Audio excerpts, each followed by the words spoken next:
Welcome to the Classical Gabfest, a weekly discussion about the ever-changing world of classical music. I'm your host for this week, Kensho Watanabe, and with me as always are Tiffany Liu and William White. This week, we'll start off with a round of classical news headlines, then we'll react to the first images from the upcoming Bradley Cooper Bernstein biopic, and finally, we'll review a just-released album of orchestral works by William Grant Still. But first, we like to start with our Prelude segment, and Joey's here, so Joey, what do we have today? This week we'll be playing a round of everyone's favorite game, Name That Tune, aka Stump the Hosts. And now Free Zone presents Name That Tune. Music games don't come any simpler and any more intimidating than Name That Tune. And this game is especially fraught for our hosts, since none of them know what they're about to hear. That's because these Name That Tune submissions come from you, our loyal listeners. Your hosts make no guarantee that they'll be able to identify precisely what these pieces are, but we hope that hearing their thought processes will elucidate something about how they listen to music, and provide some entertaining musical banter. So that none of them can see the submissions, I'm once again here to officiate unofficially. All right, I think we have a good round for you all today. I'm feeling good about your chances. Love a good round. Today's first submission comes from listener Christopher. Here it is.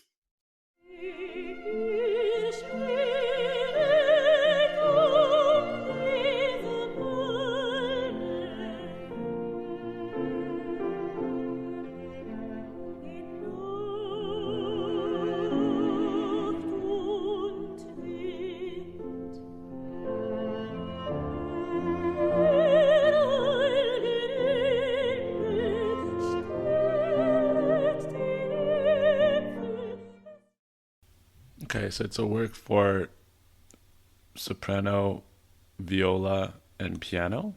Mm-hmm. I guess so. I thought it was a cello at first, but yeah, sure. If you say it's a viola, then it's a viola. Oh my I'm pretty God, sure it's a William. viola. Language? German? I think German. Yeah, I think German too. I heard a couldn't tell. und Yeah, in there. there's some ish. I couldn't tell what she was saying though. It sounded to me like an aria more than say like a art song, but I don't know, with that instrumentation. Mm-hmm. And sometimes it's, it can be very hard to distinguish between the two. What about musical style? What did you guys get out of that?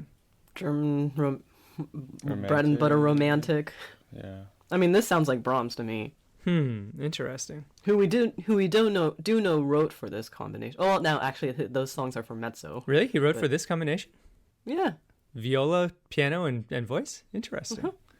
Well, then I think that's our answer, isn't it? No? Then yeah, I think we need to put Brahms in there. I mean, unless you know those songs well enough, Tiffany, to say that this is not I one mean, of them. it could. I mean, I would only know that song if you played it very near the beginning, which is like that famous. I think it's a lullaby.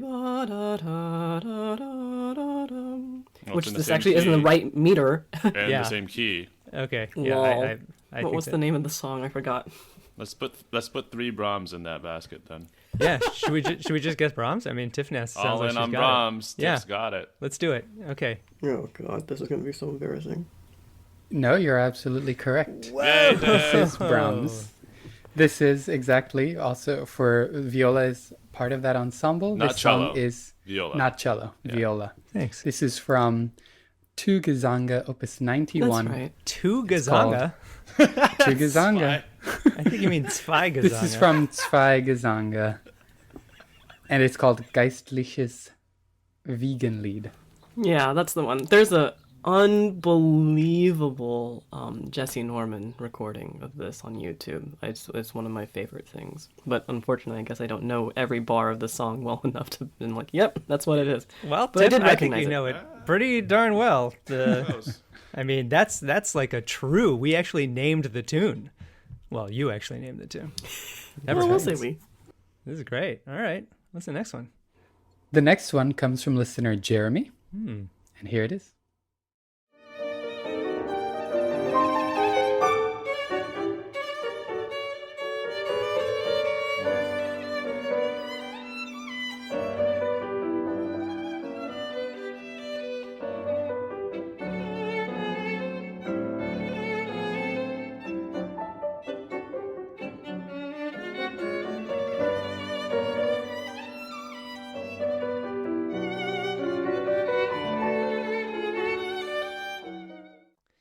Well, I think we could call this a violin sonata, or perhaps some kind of a violin, salon piece. Has a bit of that mid-romantic salon style, but it certainly could rise to the level of a sonata. Who are some composers we might associate with this? Grieg came to mind. Oh, interesting. Like one of his violin sonatas that I don't know. Yeah, I was thinking this is like right in the middle of the 19th century, like 1850, something like that. I was thinking maybe Schumann. Sure. It did have a little bit of you were saying like salon, but it's like not cute enough for Chrysler, right? No. Yeah, probably not. Mendelssohn, is that in the range? I thought about that too. So? Well, do we like Grieg, Schumann, Mendelssohn? I mean, listener Jeremy, I don't know. We got to play got to play the odds a little bit here. So what's what would be a choice that would be kind of off the beaten path around that same time? Like Augusta Olmez or something. Who? Saint-Saëns is maybe too late.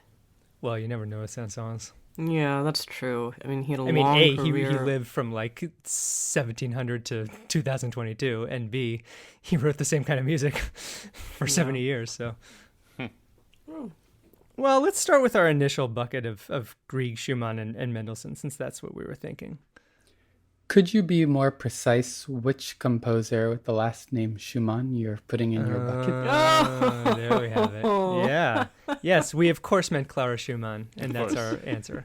Then you're absolutely correct. Hey, nailed it. This is the Allegretto from her Drei Romanzen, Opus 22, for violin and piano. All right. I'm counting that as 2 for 2. Christopher? Today's last submission comes from listener Eric. Here we go.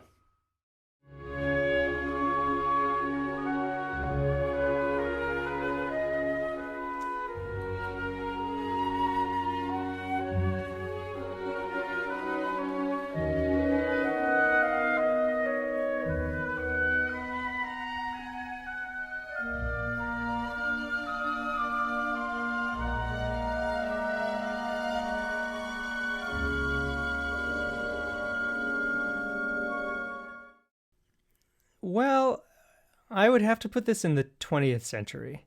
We've got an orchestra. We've featured little flute and clarinet melodies. Interesting harmonies there at the end. Some interesting harmonies. I mean, there was that sort of tertial shift that we got in there, which made me think of Strauss, as did the little cluster. I mean, that was like a Straussy cluster.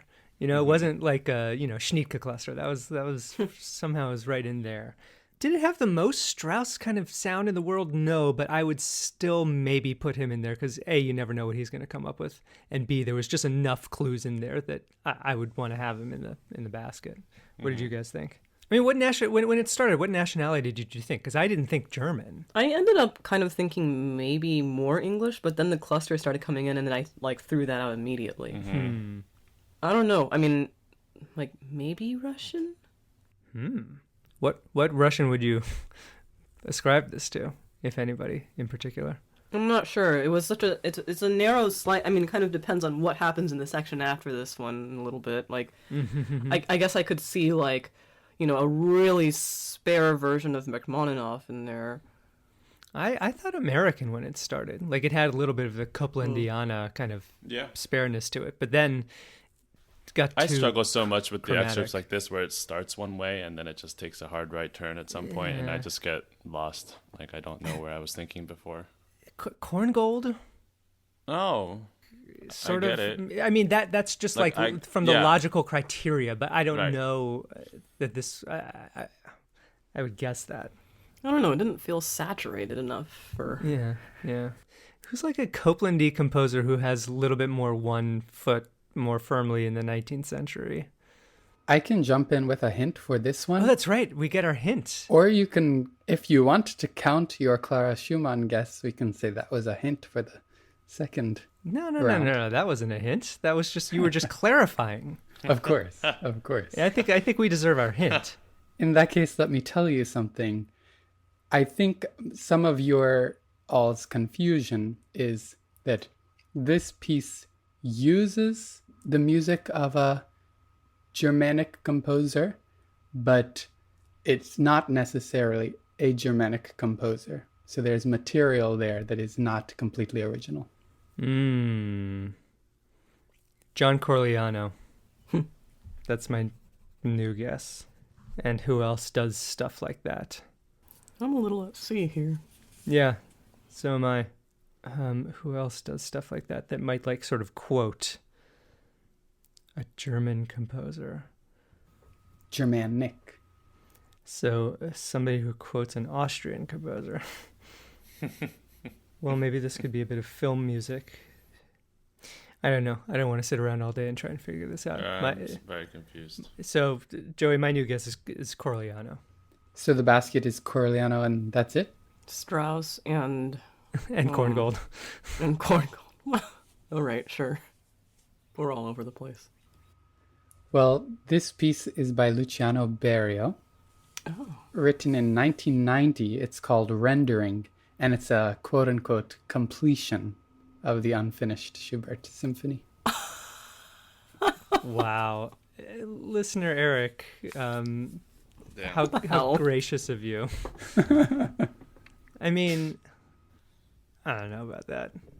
But hey, at least we got the other two. Corigliano. That's right. 2 out of 3. I think Corigliano was actually a pretty good guess. It was actually a very good guess. It's just a ridiculous submission. Yeah, that's awfully, that's a stretch. And Joey said this was going to be a good round. Well, he was right. Was. We won. 2 out of 3. We got 2 out of 3. Fair. That just about does it for this week's Prelude segment. But before we move on, we'd like to remind our listeners that these listener-generated Name That Tune rounds are a regular feature of the show. So as ever, we invite you to try and stump us. Check our show notes where you'll find a link to the forum where you can upload a 30-second clip of an unidentified piece of classical music for your hosts to try to identify. All right. Thank you, Joseph. Thanks so much for coming on the show today and helping us out with this. A pleasure as always. It's a pleasure for me as well. And with that, we move on to our first topic. Will, what do you have for us? This week, we're starting off with a roundup of recent headlines in a segment we call News.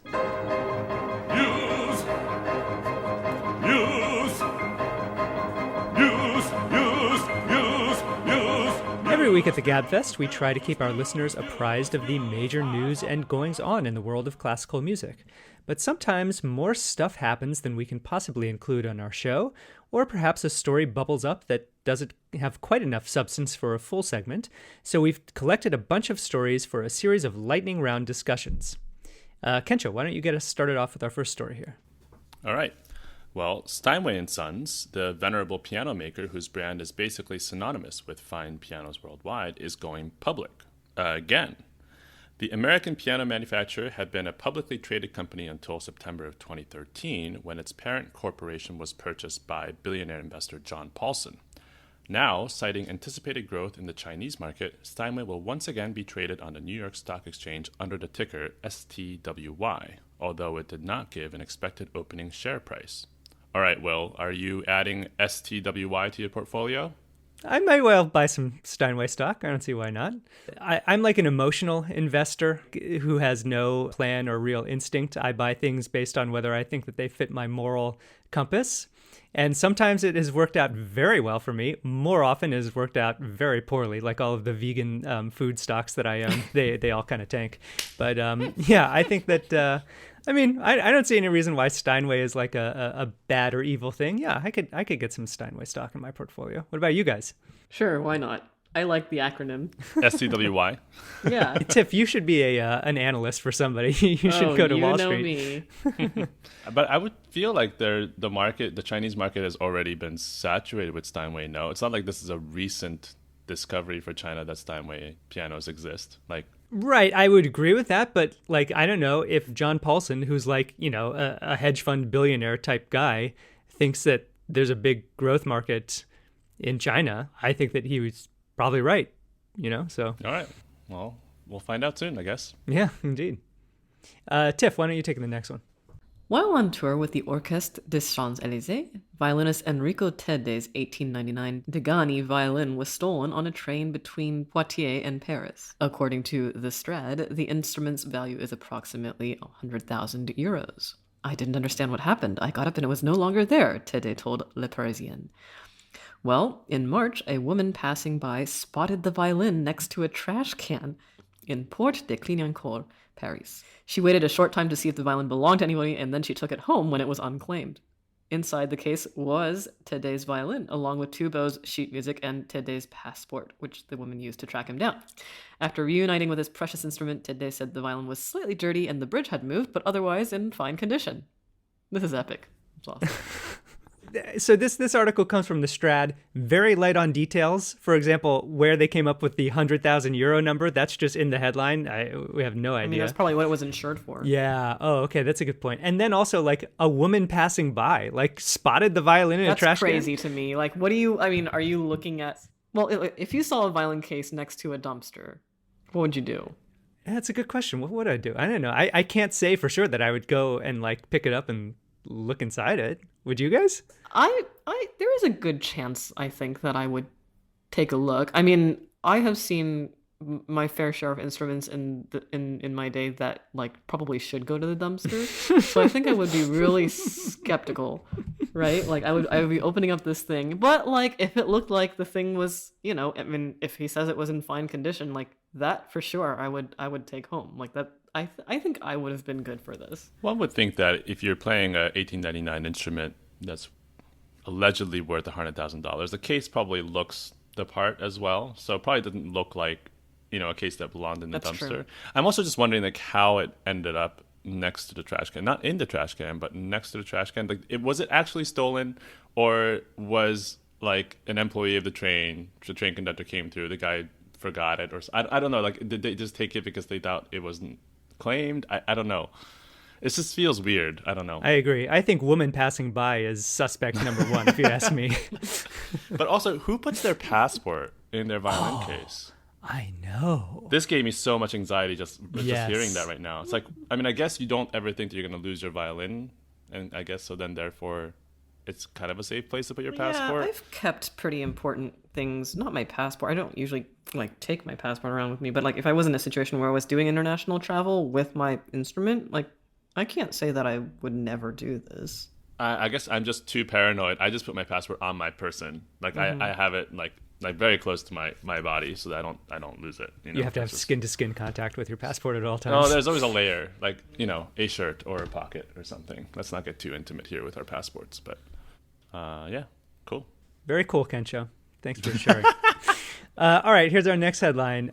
The Rice University Shepherd School of Music, one of the U.S.'s top music schools, has just opened a significant new facility at its Houston campus.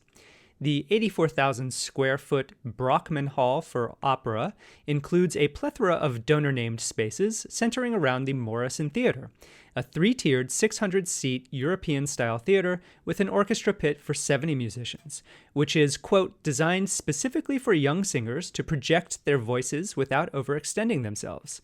It is the first theater with such a configuration among U.S. universities and conservatories. The hall opened to visitors on April 9th, and the first performance featured Mozart's Don Giovanni. Did you guys take a look at this? What did you think of this theater? Baby blue. Yeah, what do you think of the color scheme here? That was sort of my big takeaway. I guess the Rice, they're what, owls? I don't know what the color scheme is, but it's kind of a blue navy kind of color scheme, right, for Rice? I have no idea what Rice's school colors are. All I see is that, you know, the interior of this hall is like slightly differentiated shades of blue and purple, like sort of a lilac and then a more of a royal Periwinkle, blue. I think is what we call this. Periwinkle is a perfect word for it. And then, so like, yeah, the seats have a different color blue. The chairs have a blue. The walls have a kind of periwinkle. I don't know. It's not my favorite. It reminds me so much of actually the Opera House here in Spoleto. Oh, really? Because the hall that we're in for Bohème literally looks like, as a friend of mine said, it literally looks like the inside of the Love Boat. It's like that kind of like peach or like periwinkle, that kind of color that is like the predominant color in the hall is just kind of like Okay, that's a choice. The opera house at IU, where I went to grad school, I always thought looked like it was designed by the people who did the Flintstones, both color-wise and sort of in terms of the bulky architecture and stuff. But this, I don't know. And also, why did they make the publicity photos with like the unadorned, like they didn't put up a shell or anything? It's like you can see the piping in the back wall of the stage. I wish that they had made it a little bit nicer looking for that. Well, as an opera house, like, I mean, I assume that they're making room for sets and things like that. I assume that in your average whatever, you're not going to see that back wall. No, but they could have put a drop curtain in there. Although we're looking at the photos from the architectural website, so maybe, Right. architects want to see like the piping or whatever. It looks nice, though. I mean, and conceptually, I think it works. I mean, obviously, we can quibble about the color scheme. Right. Very traditional style of architecture and interiors, which, I think is fine. And this is pictures of the rehearsal space, too, right? So it has, like, the rehearsal spaces upstairs, which seems really nice. And 600 seats. They didn't build, like, a 2,500-seat theater that no one's going to ever fill. 600, they're going to be able to fill. Yeah. I think that's great. The voices will fill it. A big pit, 70 players. Yeah, I would love to go see something here. All right, well, that's that. Kensho, why don't you take the next one here? On May 5th, St. Paul's Cathedral, the busiest and largest church in London and the unofficial seat of the Anglican Communion, announced that for the first time in its history, it would welcome girl choristers to its internationally renowned choir. According to St. Paul's website, and I quote, "Currently, the choir consists of boy choristers, but the chapter of St. Paul's has taken the decision to establish, for the first time in 900 years, a girls' line of equivalent number and profile to the boys. It is intended that the first girls will join the choir in 2025 after both the cathedral and St. Paul's Cathedral School have had time to undertake the practical arrangements needed to provide a truly equal offer for girl and boy choristers. As part of the plans, a full fundraising campaign will be launched so that the school's current boarding facilities can be enlarged and the cathedral's generous scholarship program can be delivered equally to boys and girls." Well, 900 years later, we got there. You see a lot of griping about this online. And all of these people making all these claims about like the purity of little boys' voices. And it's like so gross. Blah, blah, blah. Little kids' voices sound pretty equivalent, boys and girls. I mean, I will say this though, it's not clear here if the boys' choirs and the girls' choirs are going to be separate but equal, or if they're going to be all in one choir. And I think that there are arguments on both sides of that, because if you want boys to get interested in choral music, I think that there is some case to be made that there is a value in having an all-boys space, because then they don't see it as being a girly thing. Yeah. And I don't know, I'm somebody for whom gender has I feel very little affiliation to my gender. I just don't think of it as a very important thing, but little boys, I think, do, at least a lot of them do. And so it wouldn't bother me necessarily to have a boys' choir and a girls' choir. And maybe there should be 3 programs, boys' choir, girls' choir, and a mixed choir for kids who want that. I think I'm with you. I mean, as we saw, we covered a documentary about boys' choir, right? And there is a different approach. You have to, dealing just with puberty and all that. That is a completely specialized training that I assume happens at some level, in these organizations. So that makes sense to me. Yeah, but it's a big deal. I mean, a lot of other English church choirs, have brought in girls a long time ago, largely because the boys' choirs were sort of drying up. Not as many boys want to go into these choirs. And certainly, I think it's part and parcel of the general secularization of society, British society in particular. So, girls came on just as we still need children in the choir, or we want to promote, children's choirs. So now St. Paul's has gone the same way. And yeah, I mean, I don't know. It seems like a long time to get things up and running. It's 3 years from now, but they're going to build whole dormitories, and I'm sure they have to build bathrooms and get the whole thing up and running. So it'll be interesting to see. It also gives people enough time to get rid of their stupid opinions. I don't think those are going away. Yeah, well, probably not. All right, Tiff, why don't you take this next one here? On November 17th, the Birgit Nilsson Foundation president, Suzanne Ryden, announced that the 2022 Birgit Nilsson Prize would be awarded to cellist YoYo Ma. The prize, consisting of $1 million, will be presented to him by His Majesty King Carl XVI Gustav at the prize ceremony on the 18th of October at the Stockholm Concert Hall. YoYo Ma is the first instrumentalist to receive the prize, the largest financial award given in the field of classical music, which is awarded every 3 years. The first of these was given in 2009 to Placido Domingo. Other prize winners have included Riccardo Muti, the Vienna Philharmonic, and Swedish dramatic soprano Nina Stemme. Thank God, poor Yo-Yo. I mean, where would he be without the extra million in his bank account, out on the street trying to busk with his cello there. I think we've talked a lot about how awards tell you more about the awarders than the awardees necessarily. And I think that these awarders have set themselves up as like the diametric opposite of, say, the American Pulitzer Prize Committee in music. I mean, in terms of, the people who are there awarding this to. But, hey, like Yo-Yo Ma is not an undeserving award recipient. No. It'll be interesting to see what he does with the money, though. But you do trust him to do something interesting with it. This is the thing, right? Like most people, I would venture to say just about all people in the classical music field, like they're going to win $1 million and you're going to be like, okay, cool. I think Yo-Yo Ma is actually going to have something interesting to say with the money. Mm-hmm. I do trust him to have that legacy. So it's interesting that he's the first instrumentalist.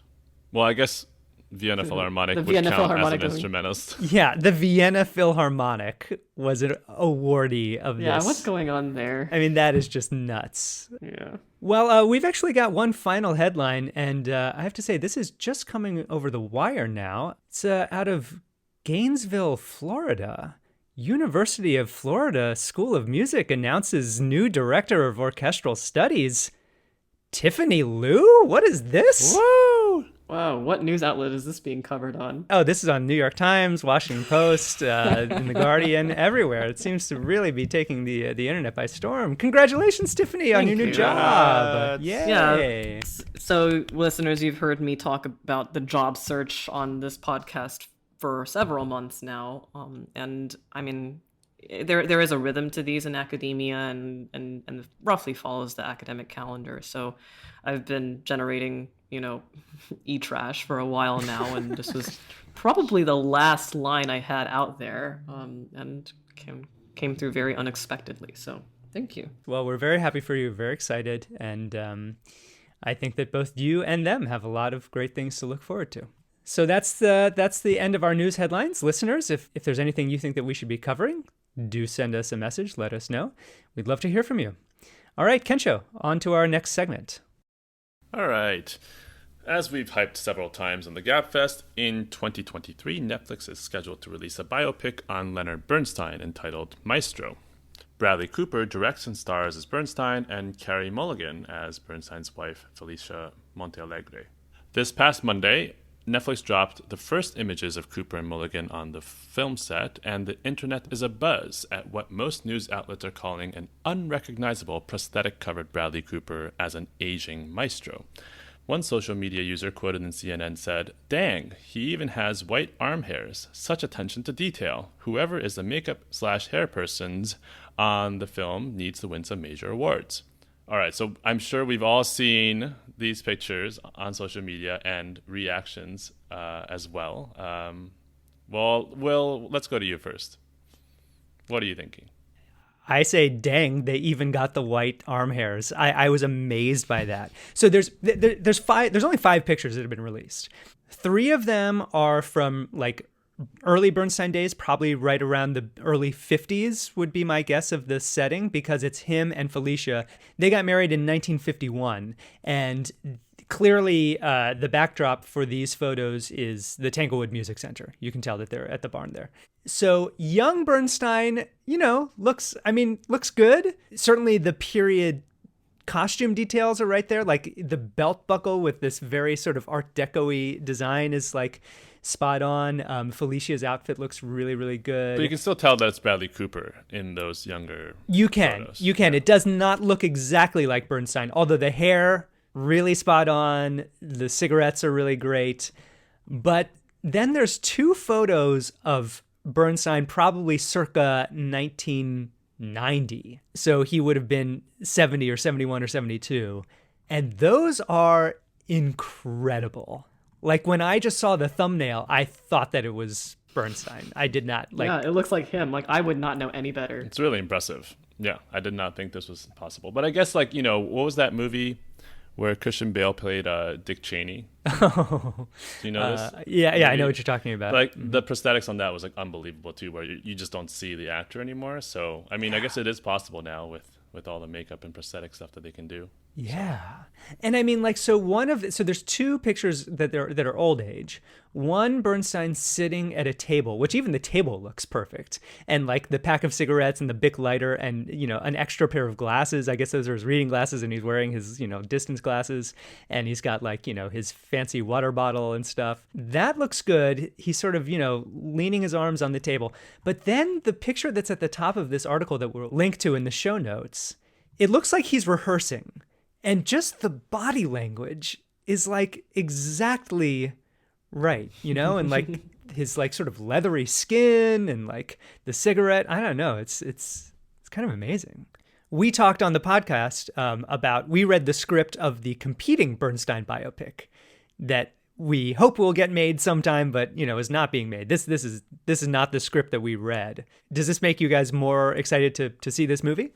I am excited to see this, and I think that there's enough kind of buzz about it that it will be, you know, successful in the way sometimes that like a classical music based movie sometimes, you know, you're not as confident that it will be.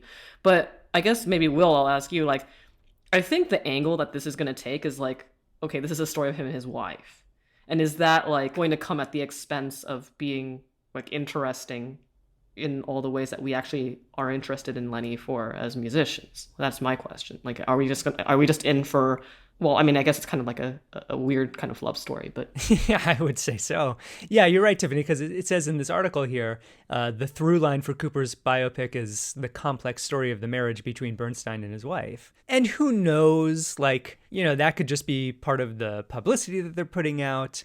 I would have to guess that this would be organized pretty similarly to the script that we read, because I mean the interesting stuff is like him stepping in the New York Philharmonic when he was 24 years old, the West Side Story, you know, I mean these are the things that like most people are going to be interested in. You think so? I mean, like I what I worry is that all we're going to see is like, you know, personal and like, you know, peripherally we're going to see some music. I don't know, it's interesting because the script that we read too like kind of made this case that David Oppenheim was actually the love of Bernstein's life. I was reading on like social media comments where it's just like, if there isn't a love scene between Aaron Copland and Lenny Bernstein, I'm going to revolt. Like there was a lot of people saying that, or like worries about like if this movie would be like gay enough, you know, like is it, because I think that if they're focusing on this hetero relationship, if what the focal point is the marriage, then it's sort of like, okay, well, like that obviously was only one slice of what was an enormously complex human being. So the thing about Copland is that, you know, nobody knows if they actually had any kind of physical romance. No, and probably they did not. It seems less likely that they did. But this is what the people want. Will. Yeah, but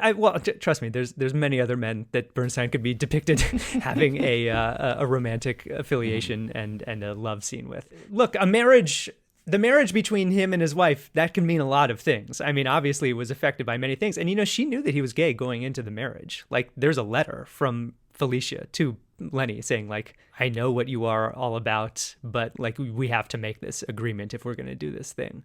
So, I mean, there's a lot of interesting angles to pursue there. I will just add, because I think I can reveal this, is that musically, I think, again, I'm biased, but Yannick is signed on as a music consultant for this movie. Oh, so I know that they're recording some things in London, and also they engaged an orchestra to record with Bradley at Tanglewood this month, or like I think it's going on right now. So, they hopefully there are actual scenes of, you know, Lenny conducting. Well, if just that one still of him like sort of leading a rehearsal with the cigarette in one hand is any indication, I think that he's got the physicality for sure.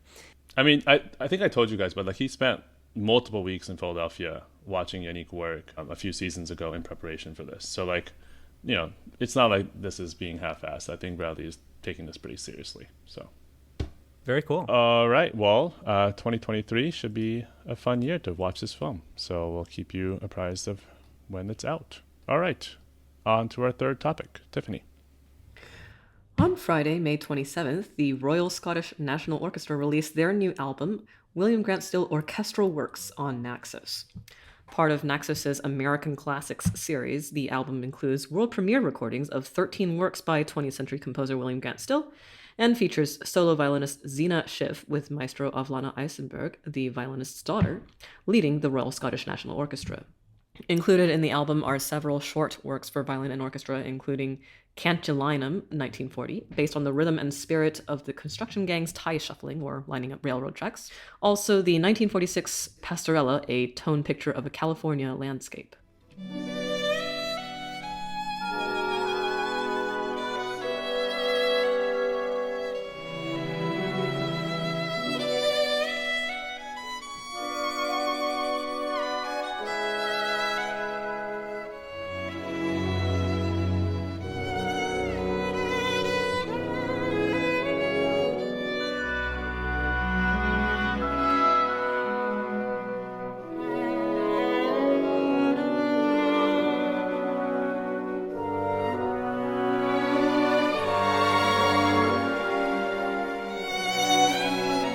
The Violin Suite, originally for violin and piano, is orchestrated here, a musical impression of 3 works of art: African Dancer, a bronze statue, Mother and Child, a colored lithograph, and Gamin, a bronze bust, all by 3 different American artists. Also included on the album is Still's first symphonic work, American Suite, which was composed in 1918 and composed while he was attending Wilberforce University in Ohio. All right, we on the Gabfest have given this a listen on Spotify, and you'll find the link to the album in our show notes. What did you guys think? I think it's a fine recording of works that obviously need to have more recognition in our repertoire. I found the recording to be...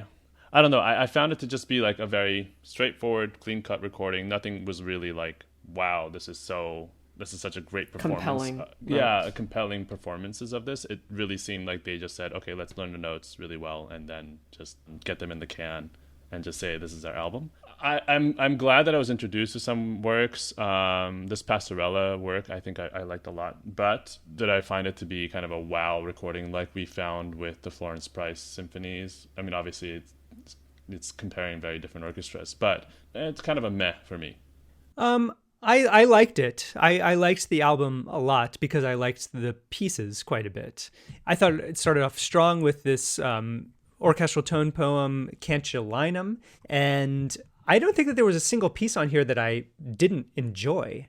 It ends with a threnody in memory of Jean Sibelius, which, like, that was kind of out of left field. I had no idea that William Grant Still was so... influenced by Sibelius or whatever. It didn't sound particularly Sibelian to me, but I still liked it. Okay, so in terms of the performances, I agree, Kensho. It was sort of like basic and clean for the most part. Although, I will say there were some moments where the violin and the orchestra came a little bit unglued. And knowing that that was a mother-daughter creative team, I sort of wonder if there was any friction there, shall we say. Will wants the dirt. And in those cases where the forces came unglued, I thought it was because the violin soloist was trying to move forward. Like it sounded like she was rushing in the end. But I've listened to the album 2 or 3 times now, and on subsequent listens, I thought like, oh, the conductor should have moved things, should have scooted this along to keep up with. And so some of the tempi, I thought were could have been perkier from the conductor and the orchestra. I thought that Zina Schiff had a beautiful sound and played the pieces very well. But my takeaway is just that I liked the music a lot. And, I first knew about William Grant Still just through the Afro-American Symphony. I have come to know some additional pieces of him. A piece that I've really been taken by is his poem for orchestra, not included on this disc. Tiffany has introduced me to Wood Notes, which is an orchestral tone poem in 4 movements, kind of a short piece, which I also have really found great. And I don't know, this has just deepened my appreciation and my knowledge of his music. And the more I hear, the more I like. What do you think, Tiff? Yeah, I'm going to agree generically with that, I think. I'll say, I suppose that the William Grant Still works that I know already, I have enjoyed them, but as I'm getting more into William Grant Still, I'm finding a lot of the same tricks, like places that I thought, oh yeah, that was beautiful harmonic kind of, coloration there. Like those tools, that exact chord change he uses again and again. And so there's a couple of favorite chord playings that he usually uses. And then there's also this like very pentatonic, and that does get, he doesn't actually use it in a hackneyed way. It doesn't sound tiresome exactly, right? I mean, it's all very colorful, richly orchestrated. But for me, I'm a little bored after listening to the entire album. I will say that. Like, I'm starting to recognize the tricks. Yeah, that's interesting that you say that. I mean, yeah, he does favor these pentatonic kind of melodies and scales that, are typical of many different folk traditions throughout the world. Yep. It doesn't bother me. Like, I actually don't really get tired of that. I do like it. But I would recommend to you, Tiffany, this piece, The Poem for Orchestra, which is not included here, which has a much more like film noir kind of flavor. And I hear little bits of that on this album. One piece that I really liked that you would think would just be sort of a throwaway is this 50-second long fanfare for the 99th Fighter Squadron. That might have been like one of my favorite pieces on here. It had a little bit different character from Still, I thought.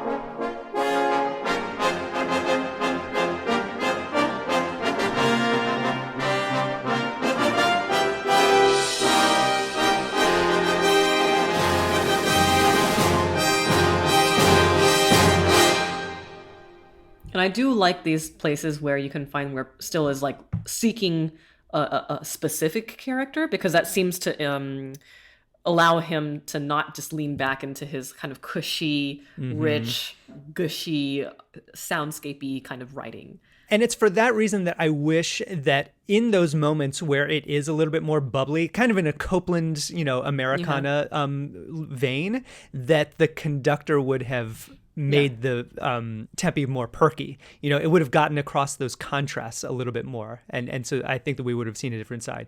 Kensho, I agree with you that for me, the biggest takeaway was the Pastorella for violin and orchestra. That was my favorite piece from the album. I loved it. It was one of those that I did go back and listen to again. So that definitely was something that I would like to play at some point. It'd be nice. And I think that it might be worth saying is that, so there's some pieces on here that are just for orchestra, and there's some pieces that are for violin and orchestra. But the Pastorella is, from what I can tell, basically the only piece on here that was written by Still for violin and orchestra. Everything else are orchestrations of what were originally violin and piano pieces. And I think the orchestrations are actually, it doesn't necessarily list the orchestrator of all of these pieces. Maybe if we had the physical copy, I'm sure that it would be in there. But I looked at the liner notes and I didn't see an orchestrator listed, but it strikes me that whoever did it did a very nice job, captured Still's orchestral style, more or less.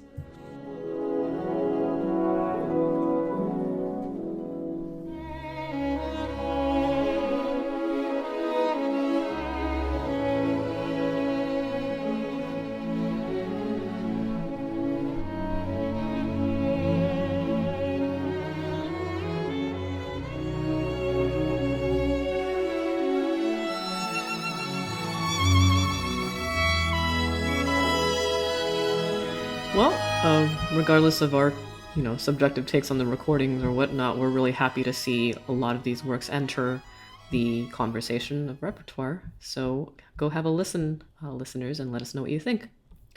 Let's go to Will for our classical mixtape. In our classical mixtape, we each recommend some music that's caught our ear this week to share with our listeners. So, Kensho, what do you have this week?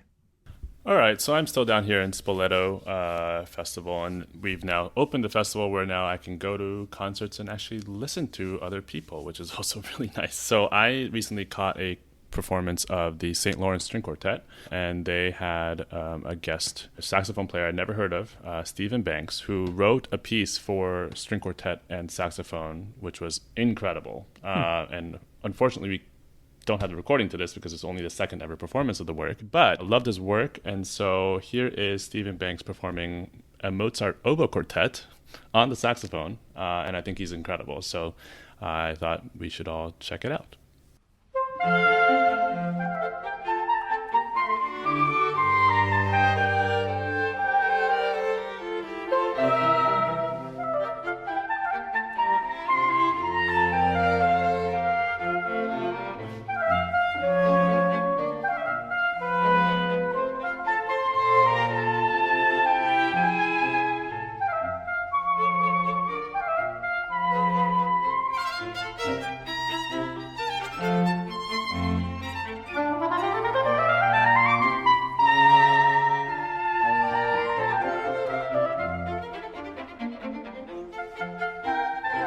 sounds like an oboe. That's crazy. And if you think his playing is good, his composition was also really incredible. So I'm really hyped about Stephen Banks, and I hope everyone can go see him play at some point. Amazing. You've certainly piqued my interest. Thank you, Kensho. Tiff, what do you have? Well, I'm going to lean into William Grant Still here. This is I guess it's a kind of a tone poem, piano concerto-ish thing, Kaintuck from 1935 for piano and orchestra. This is played by Ben Dawson with the Ulster Orchestra, conducted by Michael Seal.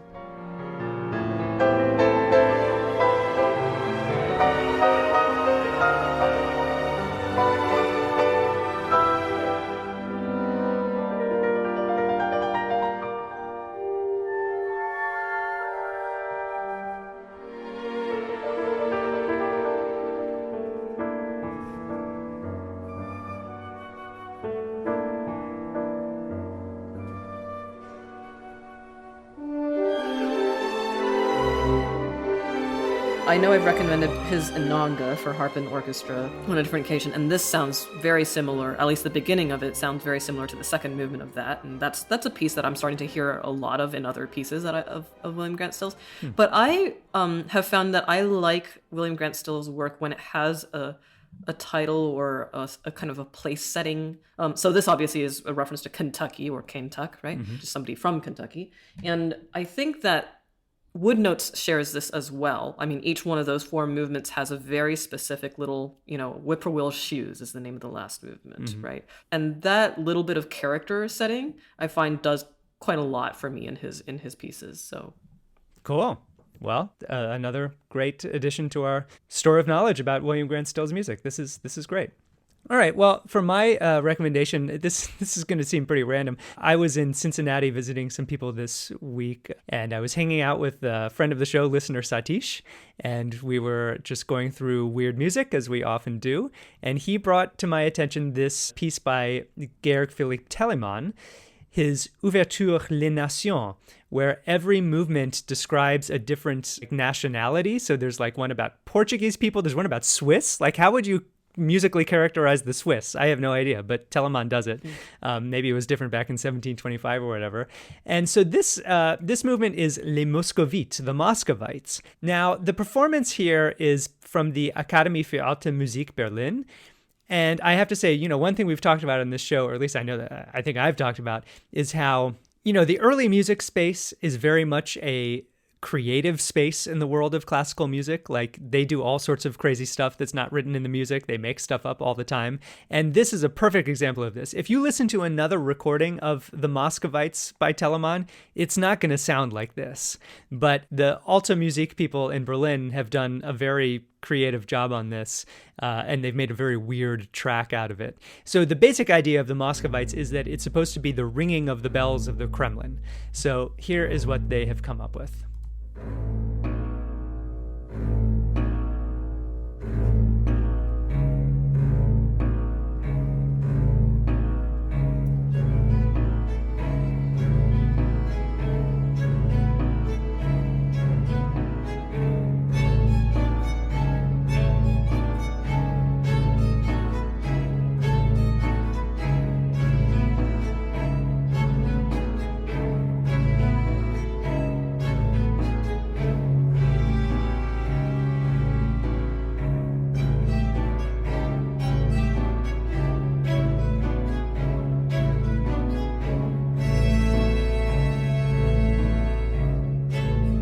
So I'll just say, listener Satish, he played me all of this weird music, and then when I pointed it out, he really rued the fact that he had done this, because he could have submitted all these things as Name That Tunes. Something tells me that he probably has a lot more in that bag.